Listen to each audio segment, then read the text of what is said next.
الحمد لله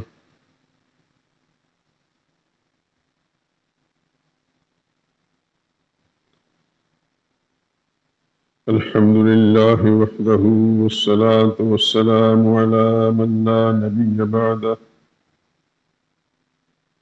ولا رسول بعده ولا معصوم بعده.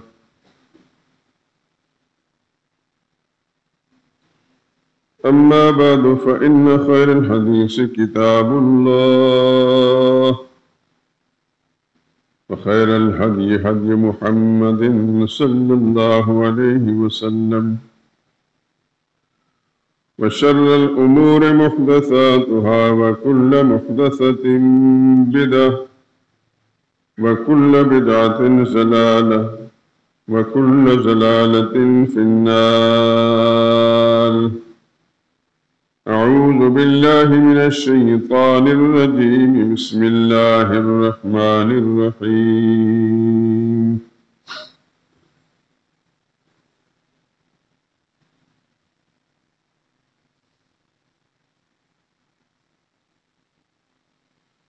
والذين آمنوا به وعزروه ونصروه واتبعوا النور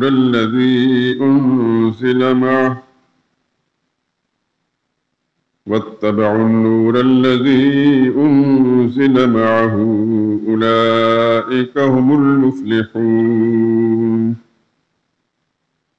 قل يا أيها الناس إني رسول الله إليكم جميعا الذي له ملك السماوات والأرض لا إله إلا هو يحيي ويميت.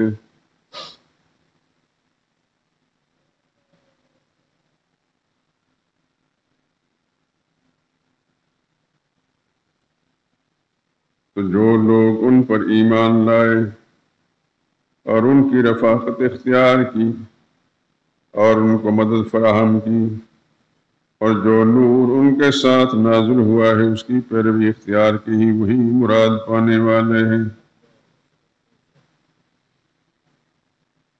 اے میرے پیغمبر ان سے کہہ دیجئے کہ لوگوں میں تم سب کی طرف سے اللہ کا بھیجا ہوا رسول ہوں۔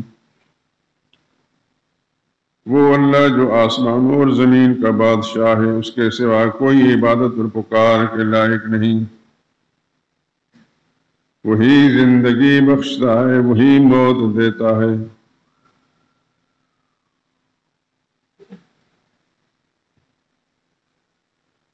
سبحان ربک رب العزت عما یصفون وسلام علی المرسلین والحمد للہ رب العالمین۔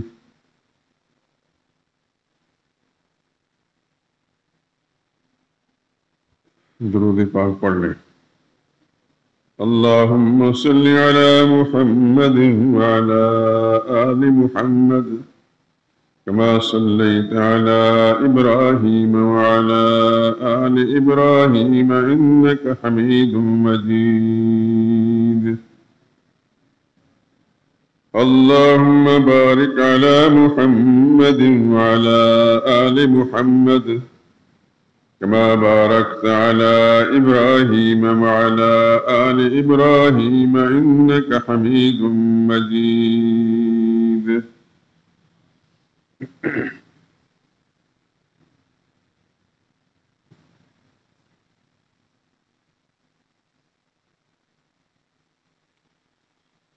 حضور آئے تو کیا کا ساتھ نعمت لے کے آئے ہیں۔ حضور آئے تو کیا کیا ساتھ نعمت لے کے آئے ہیں۔ اخوت علم و حکمت آدمیت لے کے آئے ہیں۔ کوئی صدیق سے پوچھے صداقت کن سے حاصل کی۔ کوئی صدیق سے پوچھے صداقت کن سے حاصل کی۔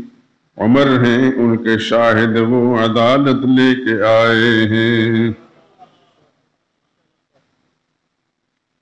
کہا عثمان نے میری سخاوت ان کا صدقہ ہے۔ کہا عثمان نے میری سخاوت ان کا صدقہ ہے، علی دیں گے شہادت وہ شجاعت لے کے آئے ہیں، رہے گا یہ قیامت تک سلامت معجزہ ان کا، رہے گا یہ قیامت تک سلامت معجزہ ان کا، وہ قرآن مبین نور ہدایت لے کے آئے ہیں،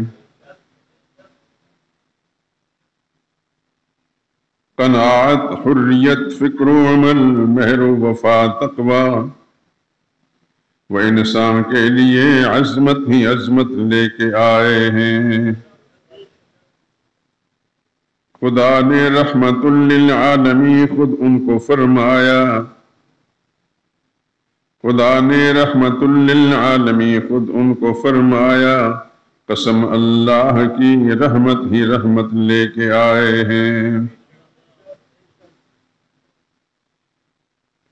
امی بن کر امانت اہل دنیا کو وہ پہنچا دی، امی بن کر امانت اہل دنیا کو وہ پہنچا دی، جو جبریل امی ان تک امانت لے کے آئے ہیں، خدا نے دین کامل کر دیا اے امی ان پر، محمد پرچم ختم نبوت لے کے آئے ہیں، حضور آئے تو کیا کیا نعمت ساتھ لے کے آئے ہیں، اخوت علم و حکمت آدمیت ساتھ لے کر آئے ہیں،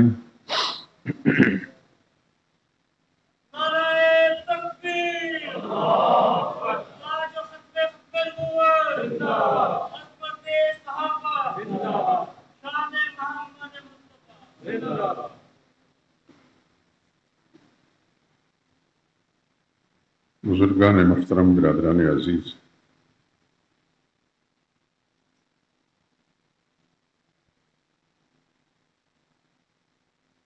یہ ماہ مبارک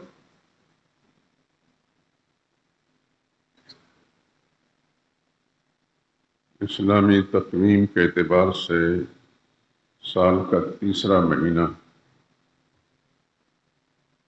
ماہ ربیع الاول، اس کی غالباً آج پاکستانی اعتبار سے 5 تاریخ۔ آپ جانتے ہیں کہ ہمارے پاکستان میں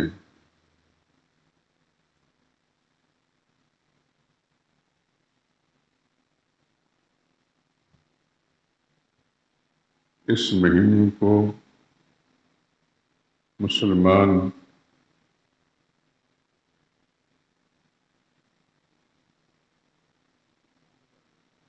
سرور کائنات صلی اللہ علیہ وسلم کی ولادت باسعادت کا مہینہ سمجھتے ہوئے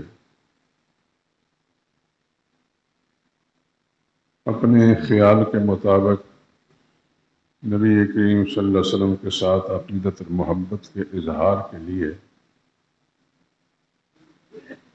وہ کچھ کرتے ہیں کہ کم از کم خیر القرون کے اندر نہیں تھا۔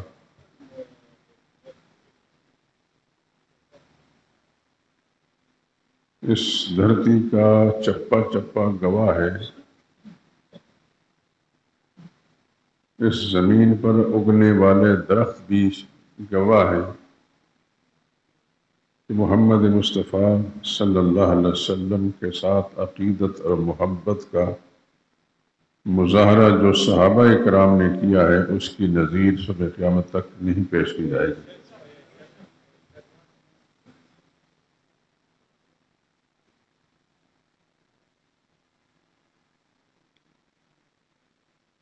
اس کے باوجود بھی ہم دیکھتے ہیں کہ صحابہ کی زندگی میں یہ جو آج ہمارے ہاں پایا جاتا ہے ربیع الاول کے مہینے میں نہیں ملتا۔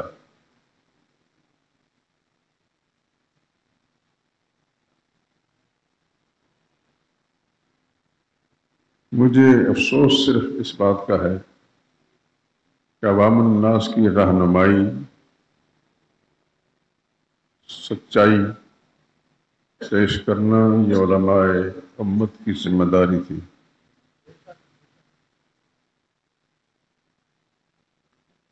لیکن میں نے اپنی شعوری زندگی میں جو کچھ دیکھا اور جو کچھ سنا،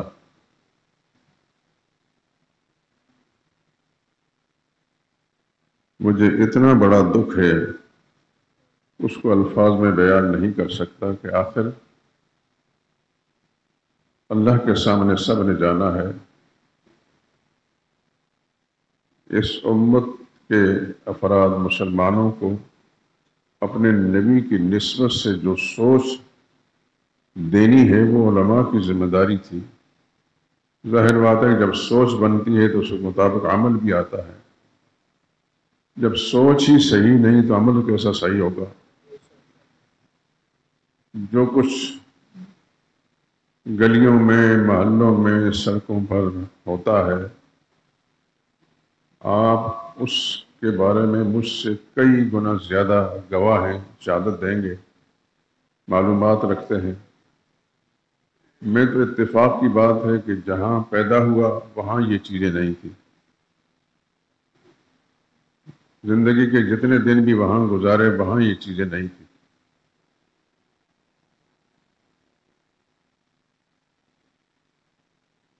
پھر جب پنجاب میں آئے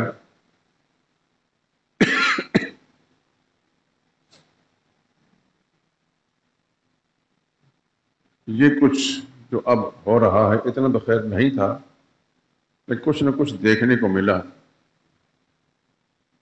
چونکہ کسی کتاب میں پڑھا نہیں تھا، بڑوں سے یہ سنا نہیں تھا، علاقے میں یہ دستور نہیں تھا، اس واسطے اس سے کلیتاً آگاہی نہیں تھی۔ آہستہ آہستہ یہ چیزیں سامنے آتی گئیں تو آگاہی بھی ہوئی کہ یہ لوگ نبی کریم صلی اللہ علیہ وسلم کے ساتھ عقیدت اور محبت کا مظاہرہ کر رہے ہیں اپنے خیال میں۔ پہاڑیاں بنتی ہیں حضور کی عقیدت میں۔ صحابہ یہی سبق دے کر گئے تھے، رسول اللہ صلی اللہ علیہ وسلم نے یہی سبق دیا تھا۔ چراغاں ہوتا ہے، چندے کیے جاتے ہیں، چھوٹے چھوٹے بچے جو گلی محلوں میں کھڑے کر دیے جاتے ہیں۔ مجھے اس سے باس نہیں کہ وہ چندے کس مقصد نہیں کرتے ہیں، لیکن آخر بڑوں نے یہ سمجھایا ہے، اور بڑوں نے ویسے نہیں سمجھایا جب تک ہمارے ملاؤں نے نہیں سمجھایا۔ اس کے لیے جتنا بھی افسوس کا اظہار کیا جائے خدا کی قسم کم ہے۔ اللہ کے ہاں سب نے جانا ہے، میں نے بھی جانا ہے، اور ان سب نے جانا ہے۔ خدا کے ہاں جو پوچھ ہوگی، اس امت کو کون سا راستہ دکھایا تھا، اس کے جواب ممکن نہیں ہوگا۔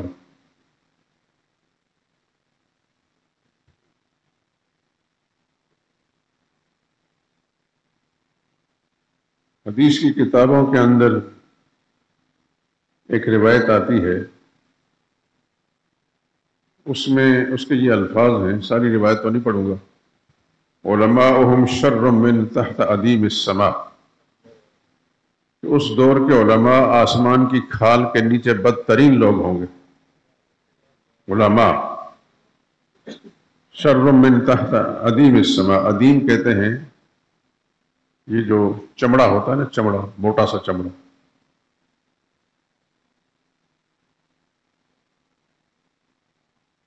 عربی زبان میں اس کا یہی معنی ہے، مراد آسمان کی کھال ہے۔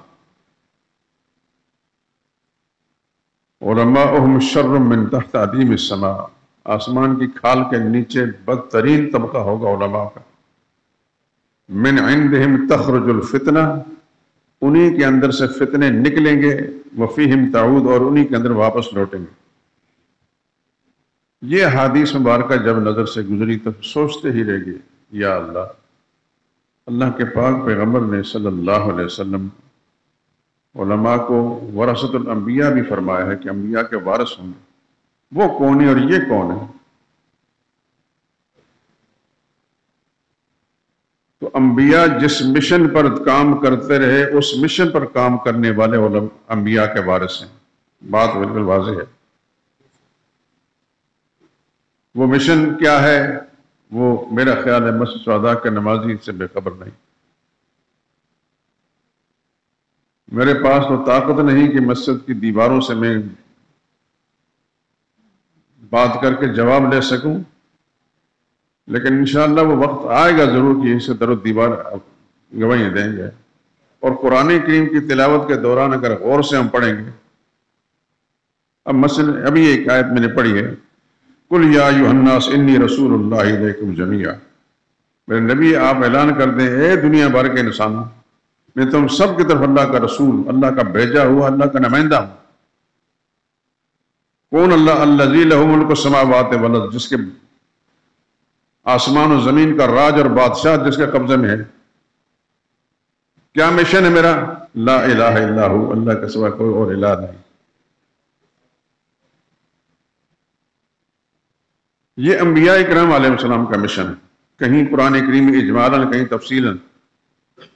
یہ بھی آپ جانتے ہیں کہ انبیاء کرام علیہ السلام اپنے زمانے میں قوموں سے مارے کھاتے رہے۔ کیا چیز تھی، کون سی غلطی تھی ان کی زندگی کے اندر جو مارے کھاتے رہے؟ قوموں کو گالی دی تھی، ان کے مال پر قبضہ کیا تھا، ان کی جائیدادوں پر قبضہ کیا تھا، ان سے اقتدار مانگتے تھے؟ ایسی کوئی بات بھی نہیں۔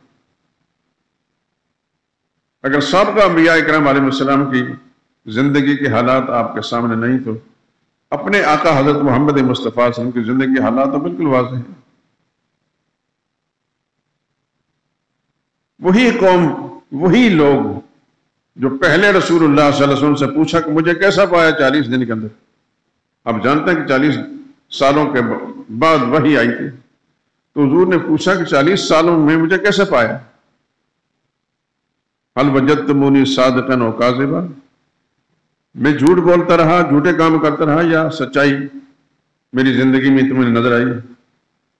سب نے مل کر قالو جربنا لک مرارا، قوم کے سارے لوگوں نے مل کر کہا اے محمد صلی اللہ علیہ وسلم، ہم نے آپ کو سرسری نظر سے نہیں دیکھا، ہم نے تجربے کیے آپ پر،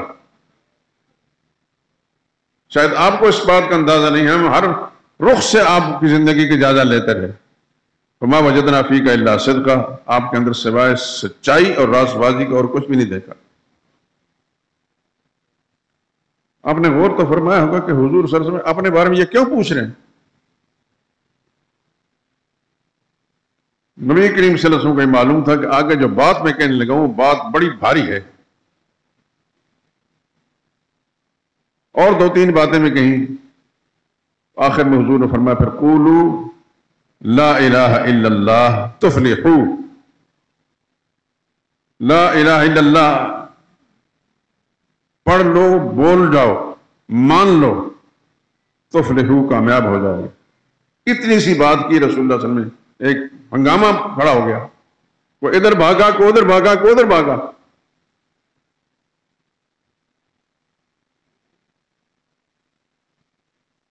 وَعَجِبُوا أَنْ جَاءَهُم مُنذِرٌ مِّنْهُمْ، قرآن کہتا ہے ان کو تعجب ہوا کہ ہم میں سے ایک شخص، ایک نوجوان، ہم بڑی امیدیں وابستہ کیے ہوئے تھے، وَقَالُوا هَذَا سَاحِرٌ كَذَّابٌ، سب نے کہا یہ تو جادوگر ہے، یہ کذاب ہے۔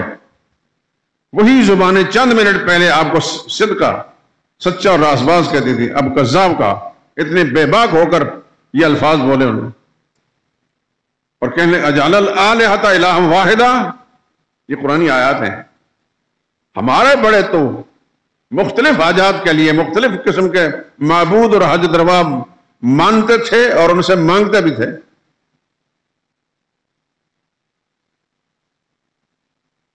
ان ھذا لشیء عجاب، یہ بڑی عجیب بات ہے، کیسی بات کر رہے ہیں؟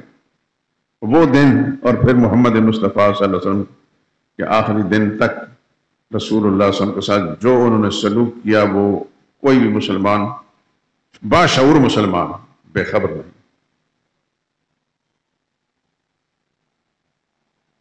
مکی زندگی میں تو 13 سال گزارے، وہ تو چھوڑ، مدنی زندگی کے اندر بھی سکون نہیں لینے دیا۔ دوسرے ہی سال غزوہ بدر پیش آیا، تیسرے سال غزوہ احد پیش آیا، اور غزوہ احد میں محمد مصطفیٰ صلی اللہ علیہ وسلم کس قدر زخمی ہوئے آپ حضرات اچھی طرح جانتے ہیں، اور وقتاً فوقتاً یہ بات میں آپ کی خدمت گزارش کرتا رہا۔ غزوہ احد میں نبی کریم صلی اللہ علیہ وسلم کا محبوب چچا سیدنا حمزہ رضی اللہ تعالیٰ عنہ نہ صرف شہید کیے گئے بلکہ جسم کا ٹکڑے کیے گئے، ان کا سینہ چاک کیا گیا۔ اور اسی غزوہ احد میں ایک چیز آج میں آپ کو سنا رہا ہوں، اس سے پہلے بھی شاید جزوی طور پر ذکر کی ہے لیکن ممکن ہے آپ حضرات کے ذہن میں نہ ہو۔ ایک طرف رسول اللہ صلی اللہ علیہ وسلم کے چچا کا ساتھ یہ سلوک ہے، دوسری طرف رسول اللہ صلی اللہ علیہ وسلم کے خالہ پھوپھی ذات بھائی کے ساتھ، جو بعد میں رسول اللہ صلی اللہ علیہ وسلم کے سالے بھی کہلائے، عبداللہ بن جحش رضی اللہ تعالیٰ عنہ۔ اور ان کا معاملہ بڑا عجیب ہے کہ غزوہ احد میں جانے سے یعنی شریک ہونے سے پہلے ایک دوسرے صحابی کے ساتھ یہ بات کرتے ہیں کہ بھائی میں بھی جا رہا ہوں، آپ بھی جا رہے ہیں، میں ایک دعا کرتا ہوں، آپ آمین کہیں، آپ دعا کریں، میں آمین کہوں گا۔ انہوں نے جو دعا کی بات لمبی نہیں کرنا چاہتا کہ یا اللہ کل تیرے نبی کے کہنے پر، اس کے فرمان پر کفار کے ساتھ ہمارا سامنا ہوگا، ہمارے ہاتھوں سے جتنے بھی جہنم رسید ہوں وہ ہوں، لیکن میری سب سے بڑی خواہش یہ ہے کہ یا اللہ کفار مجھے قتل کریں، میرے جسم کا ٹکڑے کریں، میری ناک کاٹیں، میرے کان کاٹیں، میری آنکھیں نکالیں، میرے جسم کو چیریں، اور اس حال کے اندر یا اللہ میں تیری بارگاہ میں جاؤں تو تو پوچھے یہ کیا ہے، میں کہوں یا اللہ تیری رضا کے لیے میں کیا ہے۔ یہ عبداللہ بن جحش ہے، رسول اللہ صلی اللہ علیہ وسلم کے پھوپھی زاد بھی ہیں اور سالے بھی ہیں، اور زینب بن جحش کے بھائی ہیں۔ محمد مصطفیٰ صلی اللہ علیہ وسلم نے کیا کیا قربانی نہیں دی، کس کام کے لیے؟ سیدنا حمزہ کیوں قتل کیے گئے، کیوں ان کے ٹکڑے کیے گئے؟ آپ حضرات وہاں جاتے ہیں، اللہ آپ کو بار بار جانا نصیب کرے، قبول کرے۔ میں بھی جتنی مرتبہ گیا ہوں تو میں چونکہ تھوڑا سا کوئی دین کا کچھ شعور اور سوجھ بوجھ اللہ نے دیا تو وہاں جا کر بس اسی سوچ میں گم رہا۔ ان کی قبریں دیکھ کر، وہ آپ کو تو پتہ ہی ہے کہ اس کے اندر ایک بڑا احاطہ سے بنا ہوا اور دروازہ بھی اندر نہیں جا سکتے، لیکن دور سے اونچی جگہ سے کھڑے ہو کر وہ قبریں نظر آتی ہیں۔ اسی مقام پر، احد کے مقام پر، رسول اللہ صلی اللہ علیہ وسلم کو ایک مشرک بدبخت نے دور سے پتھر مارا، آپ کے چہرے انور پر لگا اور آپ کے چہرے انور لہو لہان ہو گیا اور آپ ایک گڑھے میں گر گئے۔ آخر پیغمبر صلی اللہ علیہ وسلم کے چھوٹے بچے تو تھے نہیں، نبی کی جسمانی قوت بھی، روحانی قوت بھی ہر انسان سے زیادہ ہوتی ہے۔ نبی کریم صلی اللہ علیہ وسلم کا کسی گڑھے میں گر جانا اس بات دلیل ہے کہ بڑی بے بسی کیفیت تھی، اور جب وہ گڑھے میں گرے تو مشرکین کی طرف سے ان کے ایک آدمی نے آواز لگائی، الا سن لو ان محمدًا قد قتل، محمد مارے گئے۔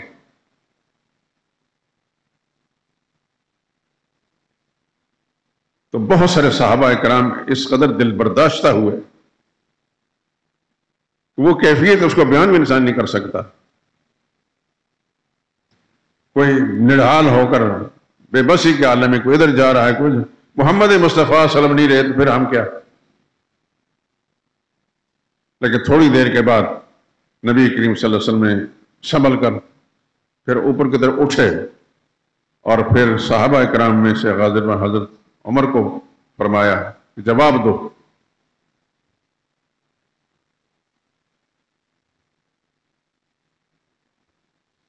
انہوں نے جواب دیا، محمد صلی اللہ علیہ وسلم زندہ ہیں،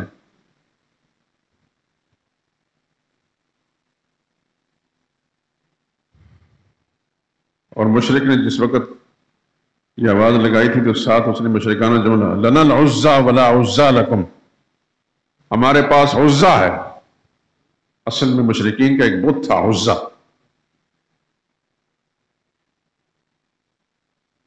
رسول اللہ صلی اللہ علیہ وسلم کا ایک چچا ہے جس کی مذمت قرآن کریم میں آئی ہے،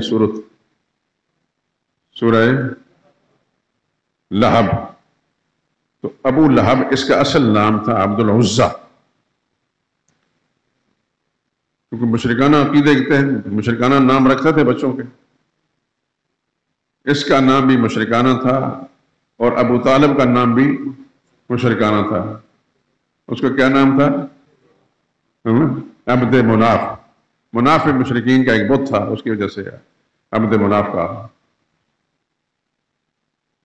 ابو لہب عبد العزیٰ، عزیٰ کا بندہ، اور وہ مناف کا بندہ۔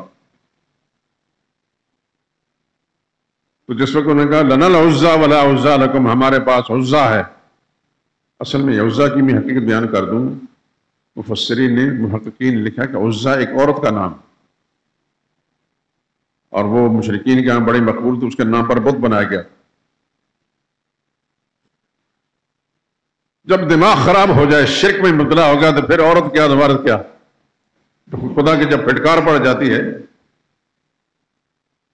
تو نبی کریم صلی اللہ علیہ وسلم فرمایا جواب دو۔ تو پوچھا گیا یا رسول اللہ کیا جواب؟ فرمایا لَنَا الْمَوْلَى وَلَا مَوْلَى لَكُمْ، ہمارے پاس میں رب کی طاقت ہے، تمہارے پاس رب کی قوت نہیں ہے۔ تو خیر رسول اللہ صلی اللہ علیہ وسلم بڑے زخمی ہوئے۔ یہ زخم رسول اللہ صلی اللہ علیہ وسلم کو کیوں لگ رہے ہیں، اس پر بھی کبھی غور فرمائیں۔ امام الانبیاء ہیں صلی اللہ علیہ وسلم، آپ کا چہرہ انور زخمی ہو گیا، ایک مبشر بدبخت نے دور سے پتھر پھینکا، پتھر سیدھا آ کے آپ کے چہرے پر لگا، اور اتنا زبردست وہ دھچکا تھا کہ حضور صلی اللہ علیہ وسلم سنبھل نہیں سکے، نیچے گر گئے۔ یہ سب کچھ پیغمبروں کے ساتھ ہوا۔ کیا مانگ رہے تھے ان سے؟ یہ سوچیں، خدا کی اس مخلوق کی بھلائی کا سبق پڑھا رہے تھے کہ خدا کی پکڑ سے بچ جاؤ، خدا کے عذاب سے بچ جاؤ، دنیاوی ناکامی سے بچ جاؤ، آخرت کی ناکامی سے بچ جاؤ۔ پیغمبر یہ سبق دے رہے ہیں، اور سننے والے کیا جواب دے رہے ہیں؟ خیر بات یہ عرض کر رہا تھا کہ محمد مصطفیٰ صلی اللہ علیہ وسلم نے تو اپنی امت کو یہ سبق پڑھایا، زندگی آخری سانس تک جتنے غزوات ہوئے، میں ساری کی تفصیلات نہیں بیان کر سکتا، 29 غزوات میں رسول اللہ صلی اللہ علیہ وسلم نے خود شرکت فرمائی ہے، اور جن غزوات کے اندر صحابہ کرام نے امیر بن کر کام کیا وہ اس سے کہیں زیادہ ہے۔ اور یہ بھی آپ جانتے ہیں کہ ان غزوات کے اندر صحابہ کرام کے ساتھ کیا کیا نہیں ہوا۔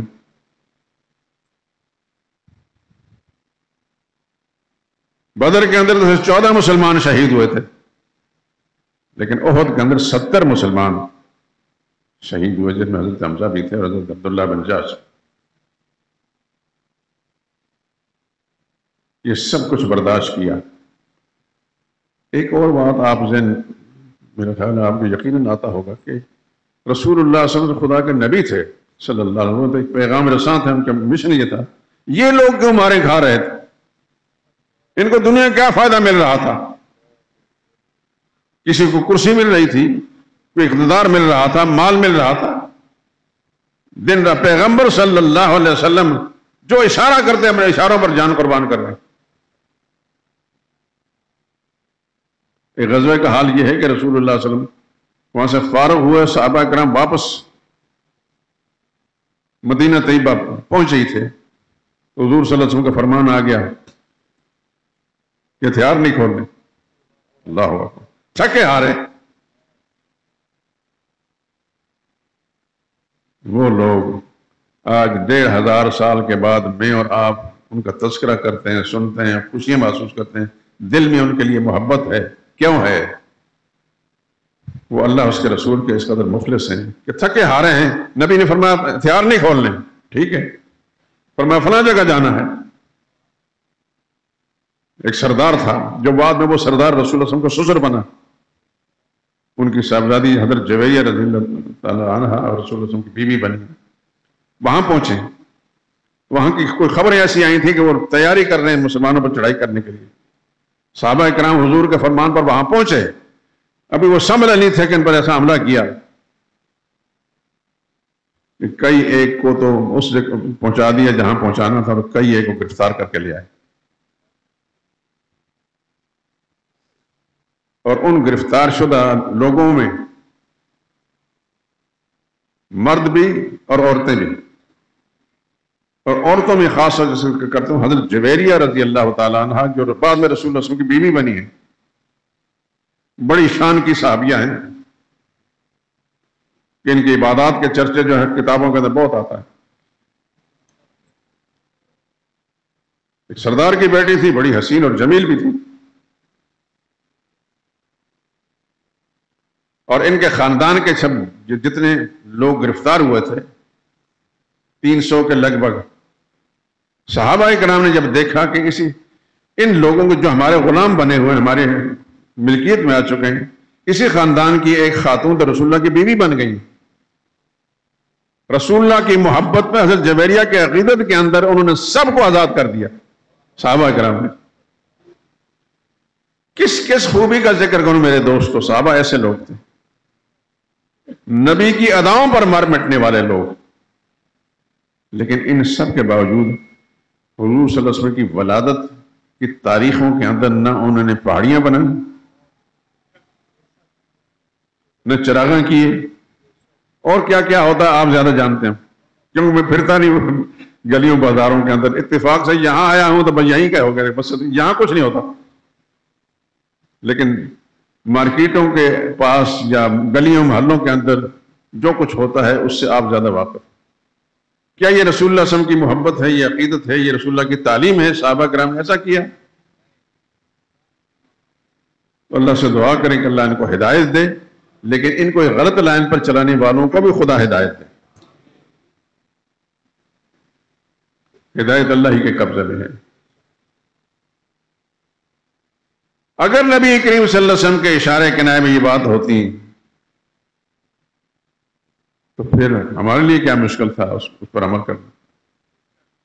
نبی کریم صلی اللہ علیہ وسلم کا یہ کام نہیں ہے، ایسا حضور نے نہیں کیا، صحابہ نے نہیں کیا۔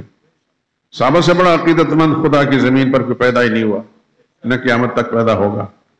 رسول اللہ صلی اللہ علیہ وسلم کے اشاروں پر مر مٹنے والے، لیکن انہوں نے ایسا کوئی کام بھی نہیں کیا۔ ان کو پتا تھا کہ حضور صلی اللہ علیہ وسلم کی تاریخی ولادت کون سی ہے۔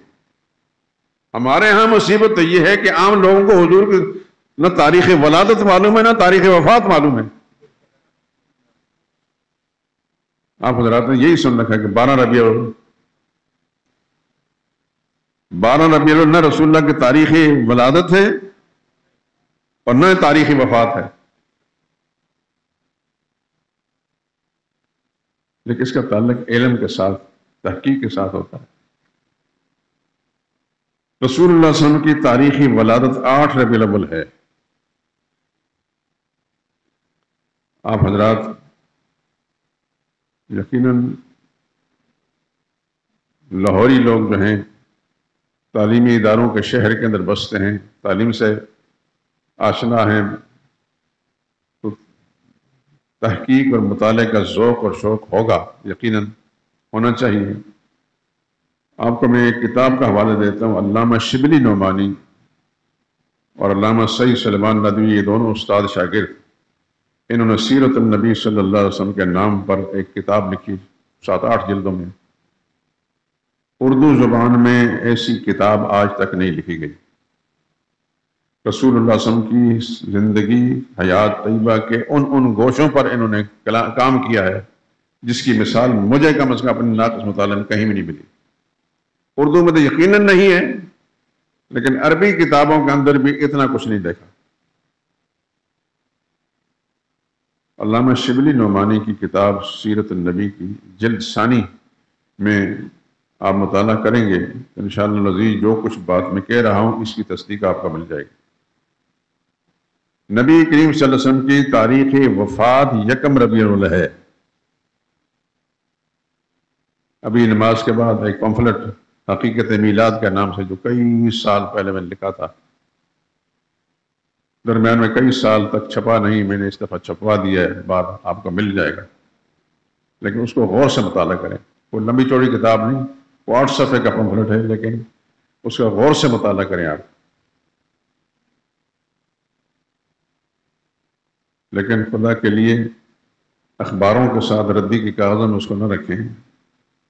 پمفلٹ تو چھوٹا سا ہے لیکن علمی مواد اس کے اندر موجود ہے، آپ کے گھر کے دوسرے لوگوں کو کام آئے گا، احباب کو کام آئے گا۔ رسول اللہ صلی اللہ علیہ وسلم کی تاریخی ولادت 8 ربیع الاول اور تاریخی وفات 1 ربیع الاول ہے۔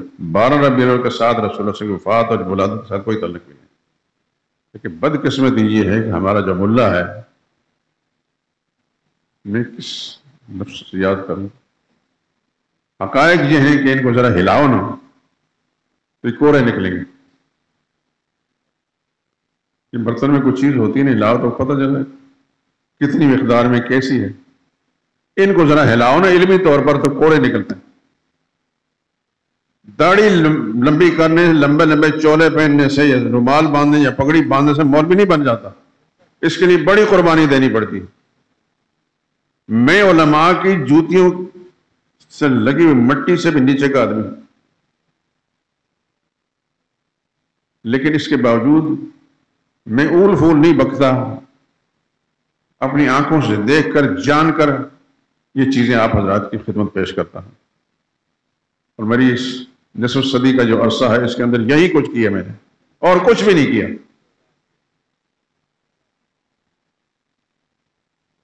کل بھی کچھ میرے پاس برطانیہ سے ایک عالم آئے ہوئے تھے پاکستانی، بڑا عرصہ پہلے وہاں گئے ہیں، گجرات کے رہنے والے ہیں۔ انہوں نے ایک کتاب لکھی، کتاب دینے آئے تھے مجھے۔ میں نے ان سے یہ گزارش کی تھی کہ میں برملا اعتراف کرتا ہوں کہ میرے پاس کوئی نیکیاں نہیں، صالح اعمال نہیں ہیں، خوبیاں نہیں ہیں۔ ایک بات خدا کے سامنے پیش کر سکتا ہوں پورے کہ یا اللہ میں نے سچ کہا ہے، جھوٹ نہیں بولا۔ دین کے عنوان سے یا اللہ سچ کہا ہے میں، اور مجھے امید اللہ کی رحمت سے کہ مجھے اللہ معاف کر دیں گے۔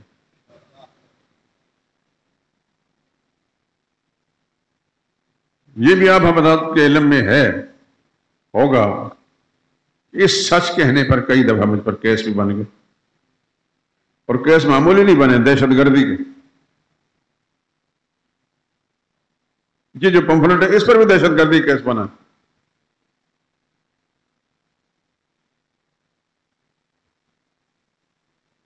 کیا کہوں میں ان کو؟ خدا ہمارے گناہ معاف کرے، اللہ اس قوم کے لوگوں کو ہدایت دے دے۔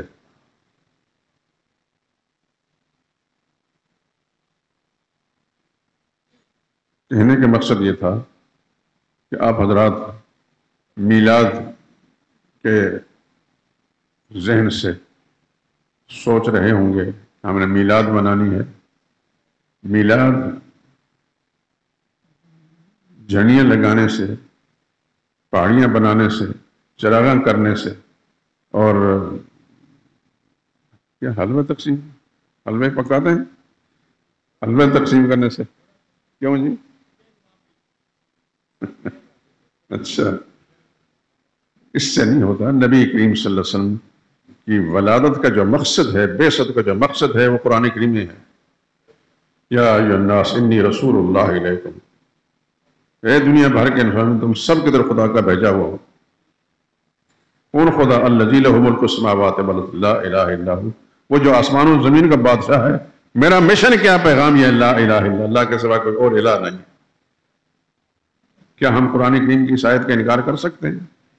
رسول اللہ صلی اللہ علیہ وسلم نے تو اپنے بین آنے کا جو مقصد ہے قرآن کریم کی آیت کے ذریعے بتا دیا، اور ہم کہتے ہیں کہ رسول اللہ صلی اللہ علیہ وسلم کی بعثت کا مقصد یہ ہے کہ ہم جھنڈیاں لگائیں، چراغاں کریں، پتہ نہیں کیا کچھ کرتے ہیں، مجھے تو ساری تفصیلات کا علم بھی نہیں۔ میں دعا کر سکتا ہوں اللہ سے یا اللہ ان کو ہدایت دے دے، تاکہ خدا کے سامنے جائیں تو سرخرو ہو کر جائیں، وہاں ذلت نہ اٹھانی پڑے۔ لیکن جو ان کو غلط راستے دکھانے والے یا اللہ ان کو بھی ہدایت دے دے۔ میرے پچھلے جمعے سے آپ حضرات کے علم میں ہے کہ نبی کریم صلی اللہ علیہ وسلم کی خاندانی جو حالات ہیں، ایک دفعہ اس سے پہلے بیان ہوئے لیکن کافی عرصہ گزر گیا ہے تو اس وقت اتنی توجہ کے ساتھ شاید بات نہیں کہی گئی تھی۔ اب ایک دفعہ پھر میرے ذہن میں آیا، پتہ نہیں دوبارہ زندگی ہے کہ نہیں، اللہ کی طرف سے کب بلاوا آ جاتا ہے۔ یہ دعا ضرور کریں کہ جو کچھ اس سلسلے میں نے مرتب کتاب نہیں لکھی، مختلف کاغذوں پر کوئی کہاں کوئی کہاں کوئی کہاں، وہ مجھے ڈھونڈتے ہوئے تکلیف ہوتی، کوئی چھوٹا کاغذ ہے کوئی بڑا کاغذ ہے، لکھتا رہا ہوں۔ یہ دعا کریں کہ اللہ تعالیٰ اس کو ترتیب کے ساتھ لکھ کر چھاپ کر آپ حضرات تک پہنچانے کی توفیق دے دے۔ مجھے بطور تحدیث نعمت کہتا ہوں، اللہ تعالیٰ نے جو مجھ پر انعام کیا احسان کو، اس کے اظہار کا طور پر کہتا ہوں کہ میری اپنی معلومات تک نہ کسی نے اس انداز سے لکھا ہے، خاندان کے ہر سلسلے کو بیچ میں ذکر کرنا، اور نہ ہی اس کو چھاپا ہے، نہ بیان کرتا ہے۔ یہ میرے رب کی مہربانی ہے جس کی بنا پر میں یہ سب کچھ کہہ رہا ہوں، اظہار نعمت کے طور پر خدا کے احسانات کے۔ تو میں نے حضور صلی اللہ علیہ وسلم کے شجرہ نسب کے اندر وہ چیزیں بیان کی تھیں کہ نبی کریم صلی اللہ علیہ وسلم نے اپنا شجرہ نسب کہاں سے کہاں تک بیان کیا، عدنان تک، 21 سلسلے تک۔ اور رسول اللہ صلی اللہ علیہ وسلم عبداللہ بن عباس فرماتے تھے کہ حضور صلی اللہ علیہ وسلم سے پوچھا کہ اس سے آگے، فرمایا نہیں، اس سے آگے نہیں۔ ظاہر ہے کہ پیغمبر فرماتے ہیں کہ اس سے آگے نہیں، اس کے معنی جس پر خدا کی وحی نازل ہوتی ہے، اور وحی والا تو سچ کہتا ہے۔ اگر رسول اللہ صلی اللہ علیہ وسلم پر اس سے آگے وحی نازل نہیں ہوئی شجروں پر، تو پھر ہم میں سے کوئی شخص بھی اپنے طور پر نہیں بیان کر سکتا۔ آپ کے پاکستان میں ایسے مولوی ہیں، ہو سکتا خیال آ گیا ہو، وہ کتابوں میں سچ جھوٹ جو لکھا ہے اس کو ایک ترتیب کے ساتھ آدم علیہ السلام تک پہنچا دیتے ہیں۔ آدم علیہ السلام تک کتنے سال گزرے ہیں؟ کئی ہزار سال، کئی ہزار سال۔ اور انبیاء اکرام علیہ السلام دنیا میں کتنے گزرے ہیں؟ 1 لاکھ،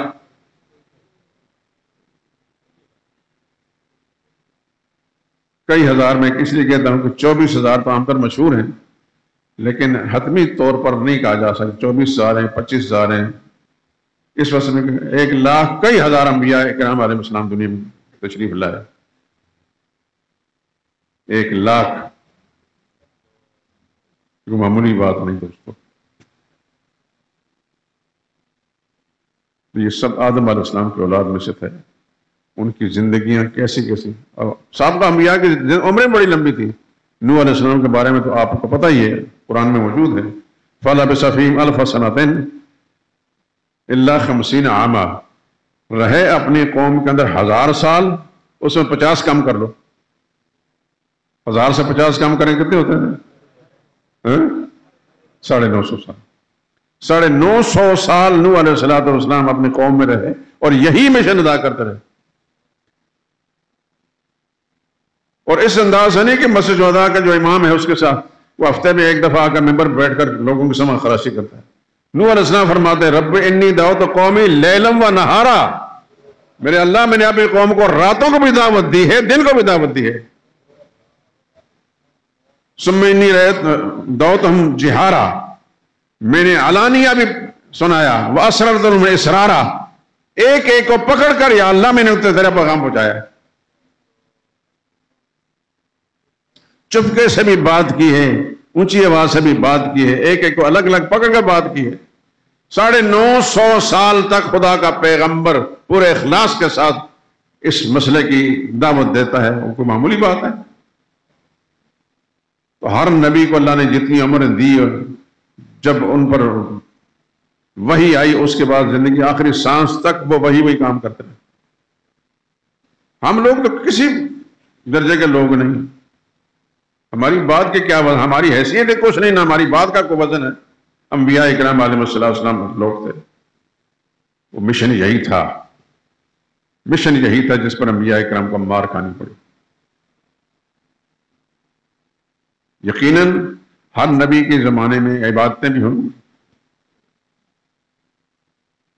جیسے حضور صلی اللہ علیہ وسلم کی تعلیم کے اندر عبادت موجود ہے، نماز کا ایک طریقہ ہے، زکوٰۃ کا ایک طریقہ ہے، روزے کا ایک طریقہ ہے، حج کا ایک طریقہ ہے، قربانی کا ایک طریقہ ہے، دیگر عبادات ہیں، صدقہ و خیرات ہیں، ذکر اذکار ہیں۔ سابقہ انبیاء کے زمانے میں بھی ایسا ہی ہوگا، لیکن ہمارے سامنے قرآن کریم ان کی دعوتوں کا سوائے مسئلہ ہے توحید بیان کرنے کا اور ذکر نہیں کرتا۔ سوچتے تو آپ بھی ہوں گے کہ ان کے نبیوں کے زمانے میں عبادتیں ہوں گے، ان عبادتوں کا ذکر قرآن میں کیوں نہیں آتا؟ اس کی وجہ یہ ہے کہ اللہ کے علم میں سب سے اہم مسئلہ دعوت توحید ہے. آپ جب انبیاء کی زندگی میں دیکھتے تو ہر پیغمبر مار کھائے. قرآن کریم سے پتہ یقتلون النبیین بغیر حق، خدا کے نبیوں کو قتل کیا گیا. یہ نبی کو کیوں قتل کیا جا رہا ہے؟ کیا مانگا تھا نبی نے؟ نبی کریم صلی اللہ علیہ وسلم مکہ معظمہ سے جب نکلے تھے ہجرت کرتے تو دن دہاڑے نکلے تھے. پہلے دن ابوبکر صدیق کے ساتھ ساتھ غار سور میں پہنچے. آپ حضرات غار سور گئے ہیں؟ میں تو نہیں جا سکا، کوئی ہمت نہیں بنی. اس کے دامن میں جا کر کھڑا رہا، ضرور کافی دیر تک کھڑا رہا، لیکن ہمت نہیں بنی اوپر چڑھنے. کافی اونچا ہے. قربان جائیں ابوبکر صدیق پر رضی اللہ تعالیٰ عنہ کہ اللہ کے پیغمبر کو اپنے کندھے پر اٹھا کر لے جاتے ہیں. اللہ اکبر، اللہ اکبر، اللہ.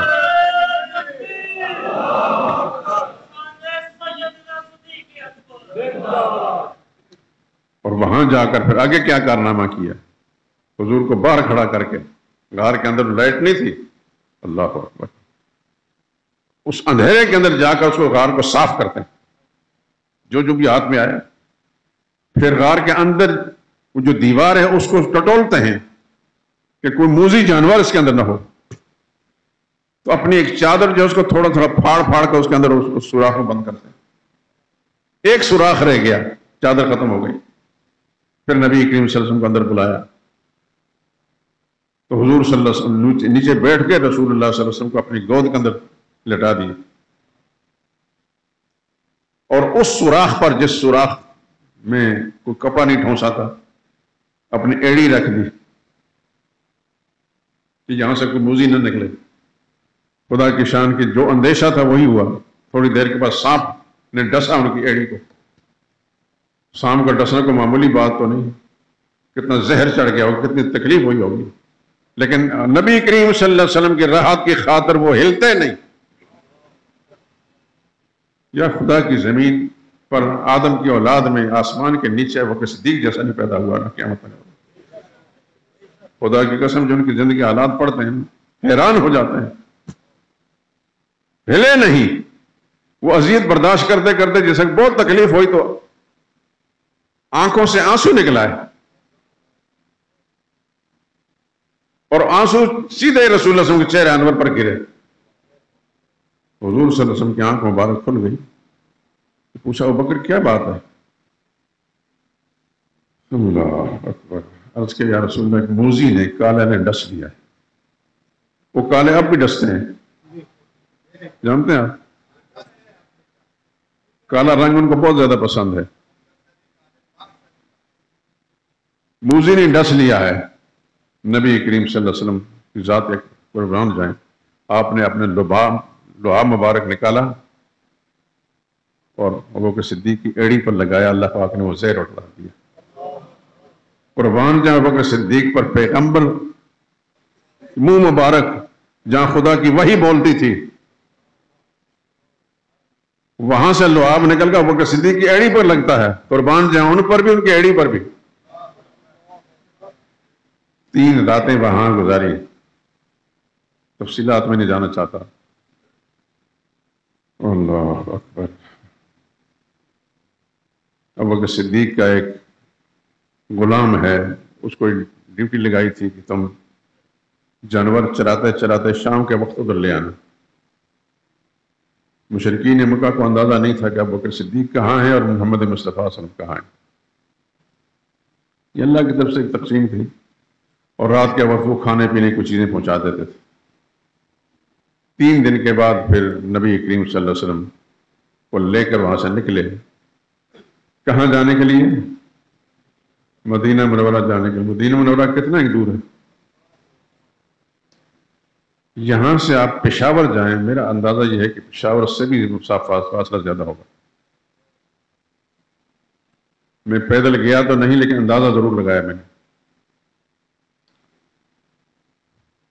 جب اللہ پاک نے اسباب پیدا کیے تو وہاں میں گیا، اور میری جو عادت ہے اس قسم میں انہی چیزوں پر سوچتا رہتا. مجھے اندازہ ہوا کہ پشاور سے لاہور کا جو فاصلہ اس سے زیادہ فاصلہ ہے مدینہ طیبہ اور مکہ معظمہ کا. یہ پیدل سفر کیا، لیکن قربان جناب ابوبکر صدیق پر جہاں ان کو محسوس ہوا کہ رسول اللہ صلی اللہ علیہ وسلم تھکاوٹ پر اپنے کندھے پر رکھ دیا. اللہ اکبر اللہ اکبر. کیا کیا ہوا راستے میں اس تفصیل میں جانے کی ضرورت نہیں ہے. خدا کے پیغمبر اپنا وطن معلوف جہاں حضور پیدا ہوئے اس کو چھوڑ رہے ہیں، اور یہ آپ سن چکے ہیں کہ جس وقت مکہ معظمہ کی حدود سے نکل کر رسول اللہ نے پلٹ کر مکہ شہر پر نظر ڈالی، فرمایا خدا گواہ ہے اے مکہ شہر، اللہ جانتا ہے کہ تجھ سے زیادہ کوئی محبوب مجھے کوئی شہر نہیں، لیکن کیا کروں آج میں چھوڑ رہا ہوں اس لیے کہ تیرے رہنے والے مجھے یہاں رہنے نہیں دیتے. یہ سب اللہ کا نظام تھا. مدینہ طیبہ پہنچتے ہی رسول اللہ صلی اللہ علیہ وسلم، اور پھر جو کچھ ہوا جیسے جیسے ہوا وہ آپ تفصیلات آپ کے علم میں ہیں، وہ ساری باتیں نقل نہیں کر سکتا. میں بار بار ایک چیز طرف رہا تھا کہ کیا رسول اللہ صلی اللہ علیہ وسلم کے صحابہ کرام وہ کچھ کرتے تھے جو آج کا مسلمان کر رہا ہے؟ ابوبکر صدیق کو حضور سے محبت نہیں تھی؟ ابوبکر صدیق نے میلاد کیوں نہیں منائی؟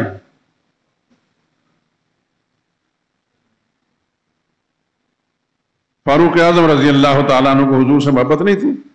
سیدنا عثمان کو محبت نہیں تھی؟ دیگر خاندان کے لوگوں کو محبت نہیں تھی؟ جانیں قربان کر دیتے ہیں. ابھی آپ نے سنا عبداللہ بن جہش کا رضی اللہ تعالیٰ عنہ، رسول اللہ کے پھوپھی ذات تھے، حضرت زینب بن جہش کے بھائی تھے. اتنی قربانی دے رہے ہیں نبی کے کہنے پر، لیکن وہ کچھ نہیں کرتے جو آج ہم کر رہے ہیں رسول اللہ صلی اللہ علیہ وسلم کی محبت کا حق ادا کرنے کے لیے. ہو سکتا ہے میرے دوستو آپ حضرات میں سے کسی کو میری یہ بات اوپری بھی لگی ہو. اللہ گواہ ہے، قرآن میرے ہاتھ میں ہے، میں وہی کچھ کہہ رہا ہوں جو سچ ہے. کسی پر تنقید مقصود نہیں، تنقیص مقصود نہیں.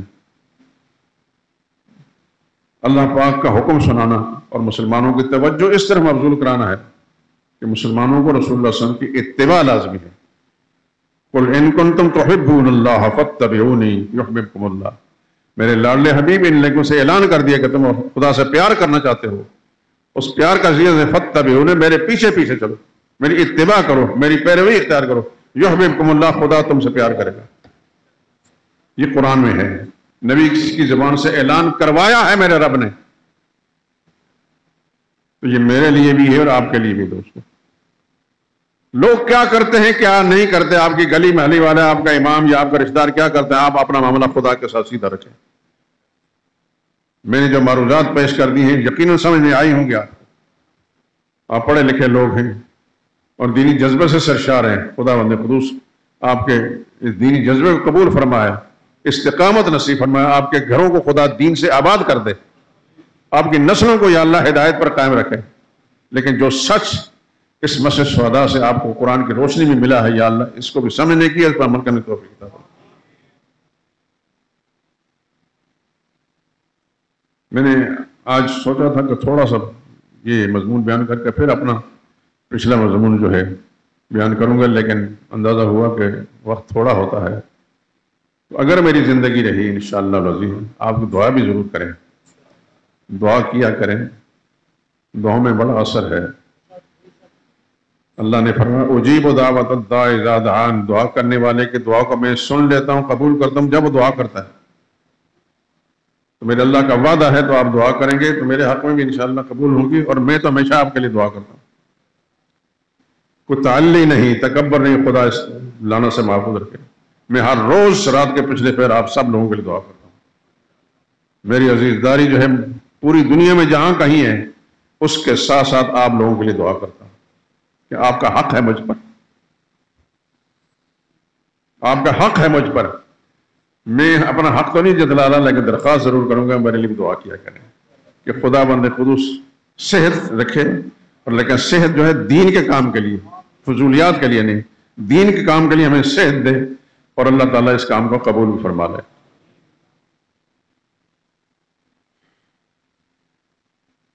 بہت ساری چیزیں ہیں میرے ذہن کے اندر کہ میں آپ تک منتقل کرنا چاہتا ہوں، تاکہ آپ پھر آگے اپنی نسلوں کو اپنے عقیدت تعلق والے لوگوں کو منتقل کر سکیں اور اللہ تعالیٰ راضی ہو جائے۔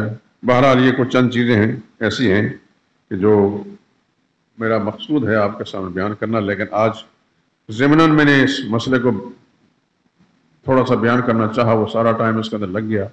نماز کے بعد یہ پمفلٹ ضرور لے کر جائیں، اس کو غور سے پڑھیں، غور سے پڑھیں کہ کوئی غلطی ہے تو مجھے نشاندہی کریں تاکہ میں اس کی اصلاح کر سکوں، اور اس کو پھر ردی کے کاغذ میں نہ پھینک دیں۔ جن کتابوں کے ساتھ آپ کا محبت ہے، دین کی تشریحات والی کتابیں، انہی کے اندر اس کو بھی شامل کر لیں، آپ کو بھی آپ کی نسلوں کو انشاءاللہ کام آئیں گی۔ وآخر دعوانا ان الحمدللہ رب العالمین۔